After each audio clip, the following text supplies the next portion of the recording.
Welcome to the Primo's Musings podcast.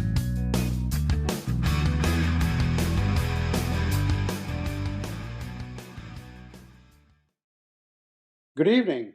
Hi, Diane. How are you doing? I'm good. Good to be back.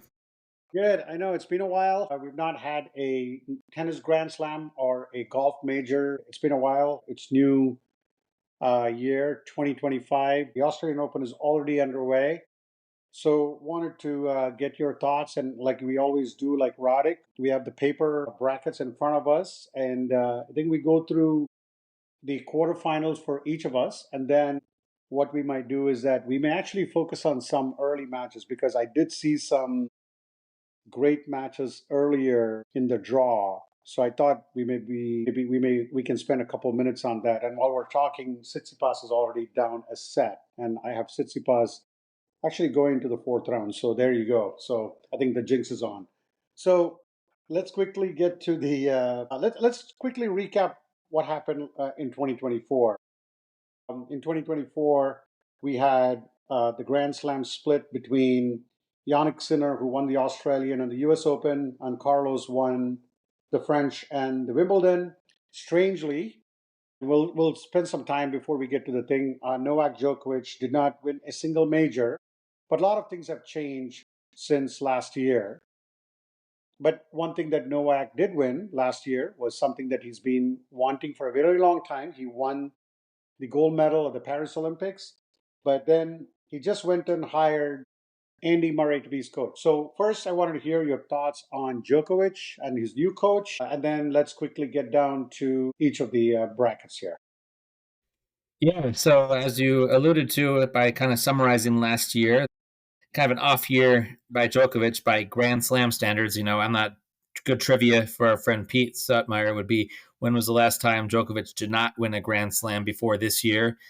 I don't know the answer to that. Maybe our stats guys will look that up, but it's been a long time. So he was 0-4 for the season for Grand Slams, and I don't think he won a single tournament, if I'm not mistaken. And even your lower level tournaments, or he only played a few tune-ups, if you will. I believe maybe he played one ATP 1000, one or two of those. But I think I don't think he won a single tournament. But as you mentioned, the one trophy that had eluded him his whole career was the Olympic trophy, the Olympic gold medal. And that's kind of when the year started, that's kind of what he indicated, that's what he was gunning for. He said that's the one thing he still wants to get. That's the golden slam, if you will, to complete the golden slam. And he was kind of gunning for that. And I think going into the Olympics, we didn't know really how to handicap his chances because just prior at the French Open, if we think back to that, he had what do you call it? He had the injury at the French Open with the knee injury. He had surgery like 2 days later. Then he came back to Wimbledon, obviously, and got to the finals there somehow, basically after only a couple of weeks to rehab that knee. And then going into the French, we weren't sure how everything would hold up, but we had that brilliant gold medal match between him and Carlos. Fantastic match, amazing points. We both watched that. It was unreal tennis, just a great match. In Roland Garros center court. And so that was kind of that kind of made his season. You could see when he won that, as soon as that match was over, match point, he was broke down, tears. He was very emotional, and we saw what that match meant to him. So I think his season was a success. He would probably still go down, and I'm not sure how he summarized his year, but if he were to reflect back, but that was the one tournament he wanted to win. He got it. So I think he would probably summarize his season as a success, although I'm sure he was still had some disappointment in not getting a Grand Slam. He's still stuck on that number 24. And so he during the season, I forget when he actually broke up with his coach, with Goran, if that happened prior to the US Open. I'm not sure. I'm trying to think back the whole sequence of events when he broke up with Goran and just kind of coached himself. Didn't have any. It's maybe after the French Open. I thought it was after the French Open, maybe before the US Open. Yeah. Could be wrong, but yeah, we could have it checked. And I think one thing I was just looking at it, you were asking about the stat. I think he's won. 2008 was when he won the Australian Open, if I'm not mistaken. That's when he turned professional in 2003 at age 15. 2008 was when he won. I think 2018, did he win? Did he win enough majors then? That could be last time, maybe. Yeah.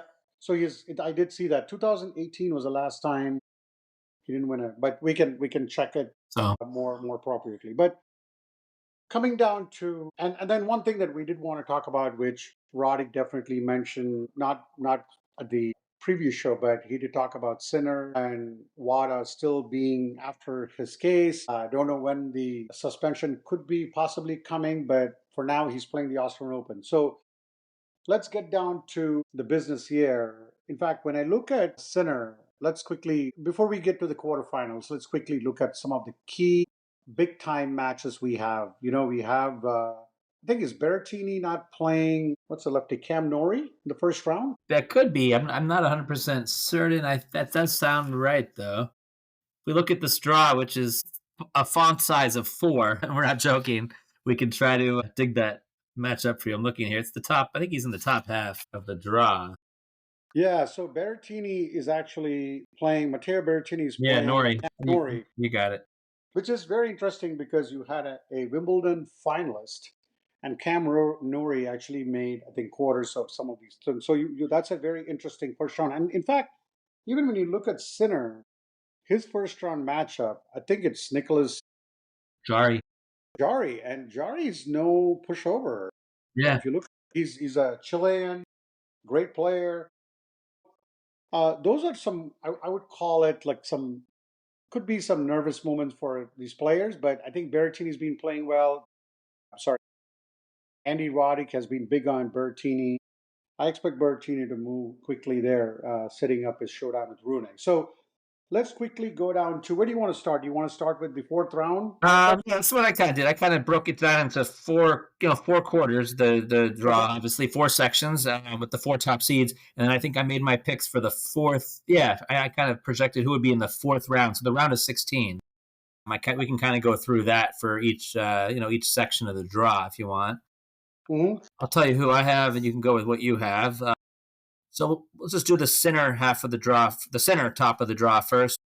In the round of 16, I have, it's funny, you mentioned Norrie. I have Sinner and Norrie, and you said Norrie's going to lose to Berrettini, so we'll see how that goes. So I have Sinner, Norrie, and then below that, I have my perennial favorite player to always make it to the round of 16 or 8 in a major, Karen Khachanov. He's had a lot of good results at majors over the years. He has been a little banged up, a little injured the last few seasons, so we don't know how healthy he is, but when he's healthy. So you have Sinner, and then who do you have there? A Sinner and Norrie in the round of 16 facing each other. Norrie, okay. And then I have Khachanov, and below that Dimitrov, and Khachanov playing Dimitrov in the round of 16.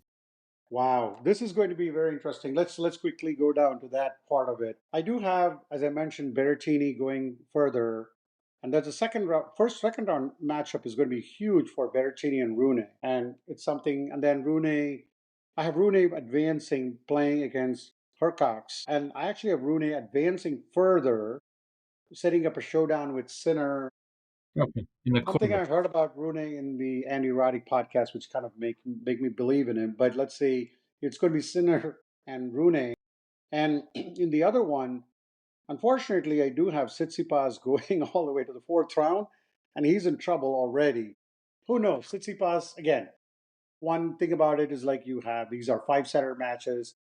Even yesterday, I think it was like Nishikori or somebody came back from 2 sets down to came in, not Nishikori. I think it's Nishikori, but I have to look at it. But you do have Khachanov there.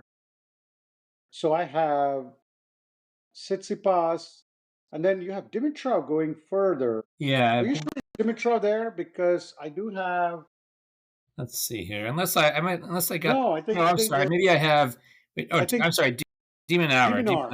That's who I. That's who. Yeah, Demonar. Okay. I thought so too, because Dimitrov is actually in the Alcaraz bracket. So I think you're right. So it's Demonar. That's why I was just looking at the bracket. I think both of us who have Demon, as Andy Roddick calls him all the time, I do have Demonar in the 4th round as well. And then I'm betting in the quarterfinals you have Sinner and Demonar.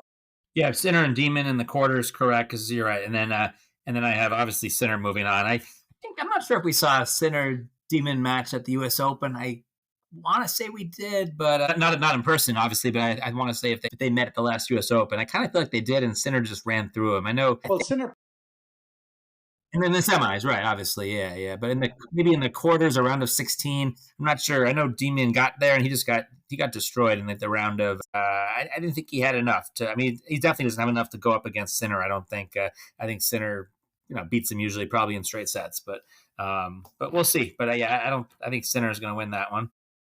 Okay.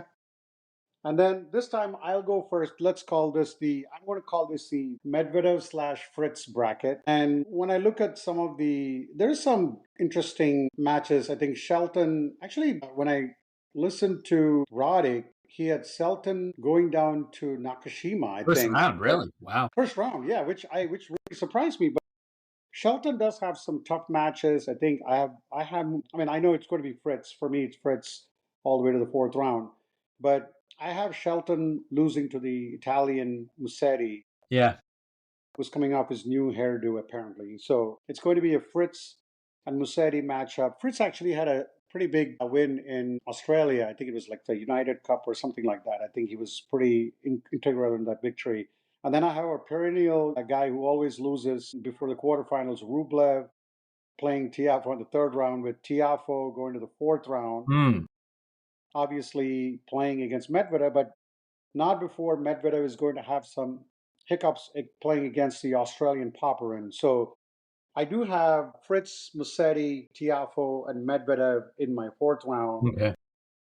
And obviously, it's going to be a Fritz and Medvedev in the quarterfinals. And then I have Fritz in the semifinals facing, I think, Sinner, right? Yeah, so that would be a potential rematch of the U.S. Open final, Sinner Fritz, if we project out to that semifinal.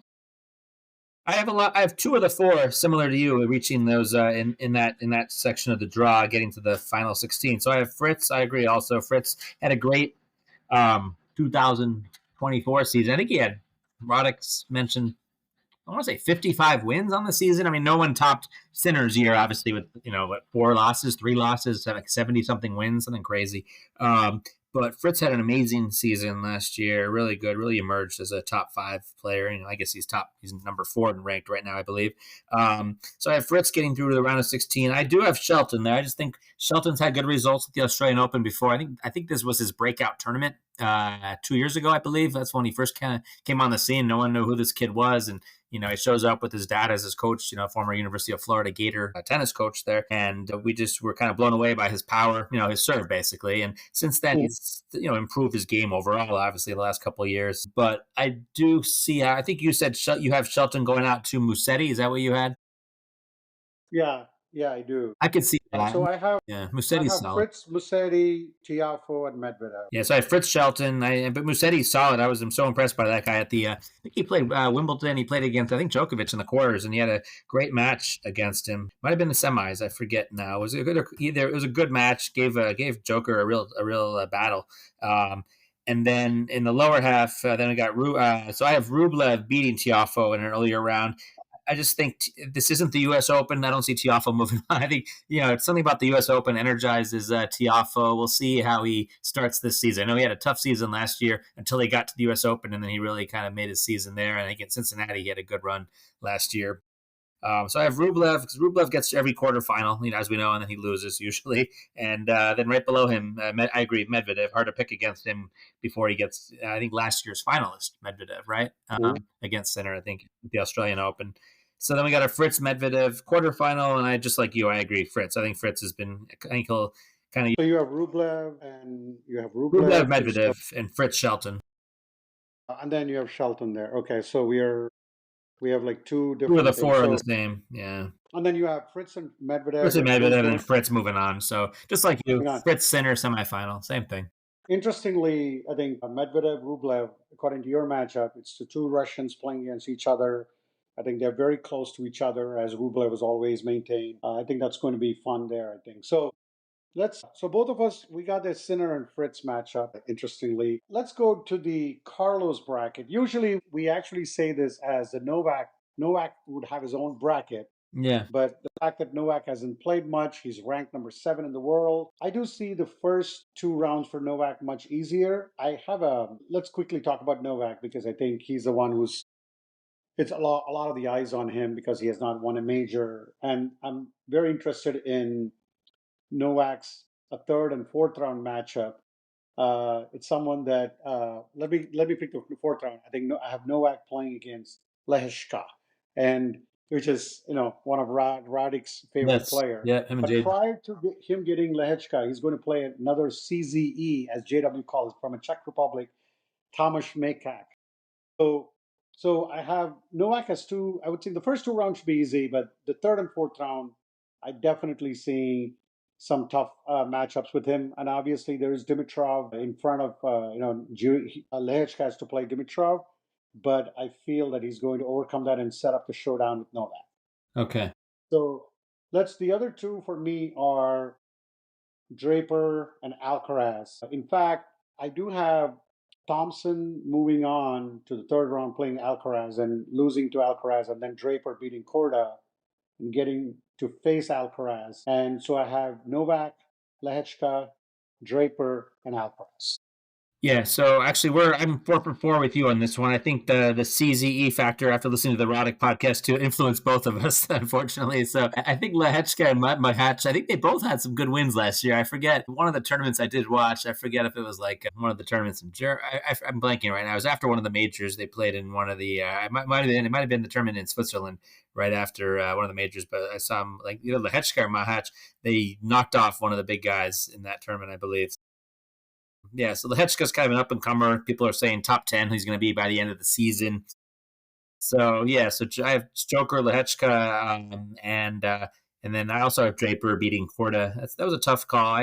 We still have not seen Korda really. We're waiting for Korda to break through, right? I mean, I don't think he's yet to reach a quarter. I think at a major, he's got to several third rounds, maybe a fourth round, maybe, but we're still waiting for him to really break through. So I think Draper coming off that U.S. Open, he's a tough player. He played really well at the Open. I think he's going to build on last season. So I got the same thing as you: Joker, Lehechka, Draper, Alcaraz, and then a Joker. I have Joker beating Lehechka, and we'll see. It's all going to depend on we don't know. We haven't seen Joker play for really. I guess he had a little tune-up, right? He played and lost to Opeka a few weeks ago, but 2 out of 3, so hard to really gauge too much from that. How much effort he was putting into that. So I have a Joker Alcaraz quarterfinal. Hopefully, it's an epic match, and I'll let you comment on who you picked in the Joker Alcaraz epic quarter. Carlos. Yeah, I went with Joker. Going with my heart. You're going with your heart. I know that we talked about this before. I just think he's got a mission. He's gonna, obviously he's Australian. He might see this as his best chance to win a tournament this season because it's the Australian Open. He's won once again. We need our stats guy to let us know. Is it 10, 11 Australian Opens? Yeah. He's won a lot. I think double digits. I think he's won, and so he's gonna. I think he sees this as his best chance. He's got Murray with him right now. We briefly alluded to the hiring of Andy Murray as his coach. Murray's a real tactician. That's why he hired him to really break down. So you asked about Lehechka. I think the tournament that you're referring to was at the Indian Wells. He reached the quarterfinals. He defeated Rublev and Tsitsipas, which were following to Yannick Sinner. And the other one, he had a remarkable run in semifinals, was in Madrid, where he beat Rafael Nadal and Medvedev before he retired in the semifinals against FAA due to injury. So again, he's been plagued by injuries. He finished 28 in the world. He did win the Adelaide Open, defeating Draper. That is tune up to the 2024 Australian Open. So Lehechka, again, he's someone, like you said, right? Our thing was influenced by the Andy Roddick podcast, obviously. So I would go with that as well. But I think just commenting on what you're talking about I picked Alcaraz and then you picked Novak. And it's not a bad pick. I think you know that he's coming back from an injury. He was not 100%. He's got a new coach. He's got a new attitude. Again, it's not a bad pick at all. I think it's, I was debating that as well because, Alcaraz, when you look at it, hard court's not his, he's a good player. He likes French Open. He likes, maybe he could be the Nadal of the French Open, right? If he continues that, I don't think if he becomes like Nadal kind of thing, I definitely think I could put Alcaraz easily winning like 5, 6 French Opens. Wimbledon is one of his favorite surfaces, and I think that's something that the hard court. I think I doubt that. So let's go to the other bracket we talk about. I think it's a Zverev bracket. I'll let you go with the first. I have some very interesting quarterfinalists there, but I'll let you go with your first take. Yeah, I mean, this bracket doesn't have any. It still has some big names, not as many big names as the other three sections have between like Fritz, Sinner, Djokovic, Alcaraz, as far as the real star power. But it's still got obviously some amazing players. And so, in starting in that section of the draw, I have going to the final, to round of four, the final 16. I have Ruud, who's more of a clay court player, but a top 10 player. I don't see anyone beating him before he gets to the round of 16. So we have Casper Ruud, and then Tommy Paul, who had a nice season last year, and he's had a good run at the Australian Open in the past. I think once again, I think 2 seasons ago, I believe he got to the semis there, and I think he had a decent run at the U.S. Open last year. He's a top 15 player, one top probably third best American right now out there, arguably. So you got Ruud and Paul, and then below that I have Humbert and Zverev. I guess there's a real X factor, or a real question mark too surrounding Zverev. He's had some injuries recently. He's not really talking about them too much, not really disclosing the full extent of them. So it's kind of tough to know which player is going to show up. But still, he's there. It's hard to pick against him. Really good 2024. Good showings at all four majors last year. Hard to pick against him. He's still knock on him is still when the pressure's on a little bit. Is he going to come through? Is he going to hold serve when he's trying to serve out a match? That's still a little bit of a question mark, but I think he's proven he's up for the task now, and he's a big time player now. Every year in, year out, he's improved his serve over the last 3-4 years tremendously. What a serve he's got! He serves up in the low to mid 70% on first serves. Well over 130 miles an hour. So hard to break him. Gets broken very few times. So I've got Zverev, Humbert, Paul, Ruud. Then I have Zverev and Paul meeting in the quarterfinal with Paul. Zverev and Paul. Okay. Zverev and Paul in the quarter, with Paul moving on to the semi. I just think Zverev, whatever injury he has, might take its toll by the time he gets to the quarters after 5 matches or after 4 tough matches. So I see maybe Paul having the upper hand in that match over Zverev, and Paul moving on. So Paul Djokovic semifinal. Paul and Djokovic. Okay, that's going to be interesting. So this is what I have. I have Casper Ruud, who had a very when I looked at his matches, I think it was yesterday. Ruud actually won in 5 sets against Munoz. Yeah. And again, this is somebody I did talk about in my recap.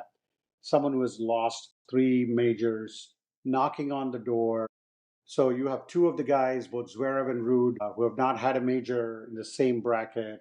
So I do have Ruud and Paul playing in the 4th round. And you mentioned about Paul. Paul did go into the semifinals in the 2023 Australian Open, and last year was the 3rd round. But he's had success in the Australian Open 2 years ago, so that should be of some confidence for him. And then you got Hugo Humbert, but I do have the Arthur Fils. I think I have him going further than Humbert. So I have Fils playing on Zverev, and looks like Tsitsipas lost the 2nd set. We're talking, but he's 3-1 in the 3rd set. Let's go. So, like I mentioned, it's a 5 set. Yeah. So I got Ruud, Paul, Humbert, and Zverev, and I have Ruud and Zverev going to the quarterfinals, and I do have Zverev going to face Carlos in the semifinals. So I think this is probably one of the first majors where I think in a long time where we have not gotten all chalk, where it's not 1, 2, 3, 4. You have Paul and then Novak instead of Carlos and Zverev. And then you have Sinner and Fritz, obviously. Talk over there on that. So, yeah. So now, I've not put the winners in this one. So let's talk about I think I know who your winner is. Yep. Based on you're doing the hard thing. So you're probably doing Sinner. Was it Joker? Yeah, I'm going Sinner Joker. Sinner's going to beat Fritz in, once again, 3 sets, maybe 4. Like we saw what happens at the U.S. Open. He just, Fritz played a brilliant U.S. Open final. I thought really good match, but it's just Sinner matches you now shot for shot, and he just takes your shot and then makes a better one back and just puts you in a defensive position. And, hard to break Sinner. Very rarely gets broken now. And Sinner breaks his opponent quite a bit because he's such a strong returner and an amazing just baseline player now. So you have Sinner and Djokovic playing in the final, and I know you picked Joker. Yep. But I do have Sinner and Carlos, and I'm picking Sinner here in the final. I just think he's playing as good as anyone can. He's had the best, so last year his his thing was pretty phenomenal. His success was great last year. So I think I'm going with the guy who won the 2024 Australian Open, Yannick Sinner. And then you have Joker winning his Yep. 25th major. That's a Silver Jubilee Yes. major. That's going to be phenomenal if he can do it. And if he can do it, this would again go in and one of those top ones where Federer came back from an injury, Djokovic coming back from an injury, not having won a major. This will go in the the greats. Like that's why they are, that will be a phenomenal story in itself with Djokovic winning it. So I think we're down with the predictions. Wanted to hear your thoughts on if it was not for any of the guys we picked in the top 8 here. Let's look at just the top 8 that we picked. Any dark horse that you think would sneak into the quarterfinals? I mean, that you think that we overlooked, but they could make a run? Yeah. Oh, that we for the quarterfinals, huh? Man, I think I'm looking at the list of the top 32 seeds right now. I'm just quickly going through that list. I think, like you said, we're influenced by this Machak fellow. So yeah, is he going to upset Djokovic? I'm sorry, not Machak, Lehechka. Maybe someone like that. And then, Tiafo, I have him going down to Rublev. If Tiafo if he gets motivated, he could certainly go on a nice run. And the other guy I mentioned is Musetti, the guy you had talked about earlier. Musetti, I was really impressed with his play last year. So maybe Musetti or a Tiafo, somebody like that, maybe getting through the quarters. Tiafoe's been to a few semis of majors at the U.S. Open in his career already, so we know he's capable of it if he just has his head in the game and if he's physically fit, which he usually is. So those are the 3 names I would give you. You have anyone else you want to call out? Musetti's the one that I definitely have. The other one, he's not really a dark horse, but I think Medvedev is someone I could see him sneak and then go into the semifinal. And maybe Diminor, maybe upsetting Sinner. Yeah, I don't see that. Because he's got the Australian crowd. So those are I would say Musetti, Medvedev, Demon are the 3 guys I'm thinking could potentially make some noise. There's a 4th guy, but this is because we both listen to the podcast and we think Lehechka could go to make some things. So that's a possible. But I think I'll just go with that. So trivia time. Actually, this is more not a trivia time. I think there's more like a tournament quirks because I was doing some research on AI things. Did you know the first tournament that the Australian Open was first played in 1905, which made it the youngest of the 4 Grand Slam tournaments, which I didn't know that. The first tournament in 1905 was actually played on a cricket ground. And in fact, talking about cricket, yesterday, Novak was actually at one of the cricket matches, watching the cricket match. There you go. Yeah, there you go. So there you go. Yeah. So this is a very tough one. There's a player who holds the unique distinction of being the youngest and the oldest winner of the men's singles title in the Australian Open. Yeah. And you have to go a long way back. Yeah, we're talking about Rod Laver or Brett Stolley, one of those guys, one of the Australians back in the day. Yeah, I think you got the country Emerson. right. How about Emerson? No. Stolley. It's Stolley, Laver, Emerson. Those are your classic Australians. Not like a Pat Cash or Rafter. I don't think, none of those guys. No, I'm talking that era. Like you're definitely in the era with like Laver. Yeah, I'm trying to think of other classic Australians are well known from that era. I don't know. You got me. So it's Ken Rosewall. Jeez, yes. Yes, so he holds the unique distinction of being both the youngest, which is 18 years old, and oldest, 37 years old. Amazing stat. 19 years apart. Wow. To do that. And then this is another one. Who's the youngest Australian Open women's singles title holder? Youngest Australian women's singles. Think Switzerland. Swiss Miss, Martina Hingis. Yeah. Got it. Yeah. Well, you gave me a good clue. That helped. Yeah, but it's not easy. It's not. Still, you still have to get. What was she? You still have to think about the name. How young was she? 15 or something? 16? 16. Wow. 16. Yeah. So that's definitely those are the two things we always put for Mr. Pete Yes, Sutmeyer. there you go.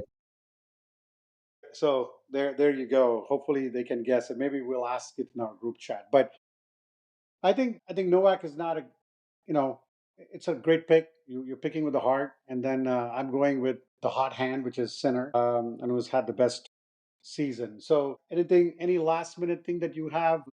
If Djokovic does win, though, I just ask that you do a captain's treat. Buy me a nice Djokovic T-shirt. That's all. Oh, That's the only request. that's the only request. So if Djokovic wins, should it be the other way around? Because you're the one picking Yeah, I'll Djokovic. buy But you. anyway, I'll buy you the captain's treat shirt. You'll have to wear it every Thursday night. You got it. okay, I could do that. It's like what did I hear? With not digressing a little bit from the sports, Tom Brady once when he lost a bet with Mike Rabel. Mike Rabel played for Ohio State. Tom Brady plays for Michigan. I think there was the entire practice he had to wear Mike Rabel's college Oh, okay. jersey because Michigan lost to Ohio Yeah. State. All right. There you So go. okay, so we'll come up with something there for sure. So that pretty much wraps up the Australian Open. I think it was it's something. The one recommendation I would give it to the Australian Open tournament organizers is to print these things much better. I had a very tough time, putting my picks here. I had a laptop next to me, and I was going through each and every round. But that's where we are. So with that, we end the podcast for this. Thanks again for everyone listening. Thank you, Dan, and looking forward to the matches. All Thank right. you. Thank you. Good Good night. night. Thanks for listening. Primo and Dan will be back soon.